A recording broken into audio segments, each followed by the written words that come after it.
అయితే ఈ పాటకి సంబంధించింది ఏంటంటే, ఈ పాట రికార్డింగ్ అప్పుడు ఘంటసాల గారు పాడుతున్నారు. సీనియర్ సముద్రాలు గారు రాశారు ఇది. ఈ పాట కుడి ఎడమైతే పొరపాటు లేదై ఓడిపోలేదే అని పాడాడు.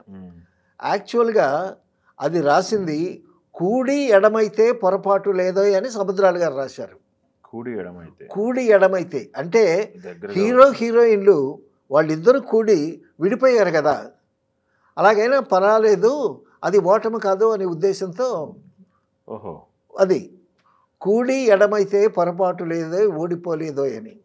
అయితే కవులు రాసినటువంటి పాటని అసిస్టెంట్ డైరెక్టర్స్ హ్యాండ్ రైటింగ్ బాగా ఉండేవాళ్ళు రీరైట్ చేస్తారు. చేసేటప్పుడు ఆ కొమ్ము కూ అనే కొమ్ము పెట్టడం మర్చిపోయాడో ఏమో, ఆ స్క్రిప్ట్ అలాగే ఘంటసాల గారి దగ్గరికి వెళ్ళింది. వెళ్ళిపోయేసరికి ఘంటసాల గారు కుడి ఎడమైతే పొరపాటు లేదా అని పాడుతున్నారు. ఇంతలోకి సీనియర్ సముద్రాలు గారు థియేటర్లోకి, రికార్డింగ్ థియేటర్లోకి లేటుగా వచ్చారు.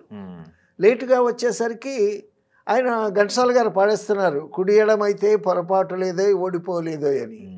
అనంటే అప్పుడు ఈయన నేను కుడి ఎడమైతే పొరపాటు లేదో అని రాస్తే ఈయన కుడి ఎడమైతే పొరపాటు లేదని పాడుతున్నాడు అని అక్కడ పరిస్థితిని ఆయన ఆపి అది కరెక్ట్ చేసి అక్కడ పరిస్థితిని కొంచెం క్లిష్టం చేయకుండా ఉండటం కోసం ఈయనేమో సరే పాడినయ్యి, అందులో నాగేశ్వరరావు తాగుబోతు కదా, తాగుబోతు ఎలా పడితే ఏమిట్లే అని ఆయన కామ్గా ఉన్నారు. సో ఆ పాట చాలా ఫేమస్ అయిపోయింది.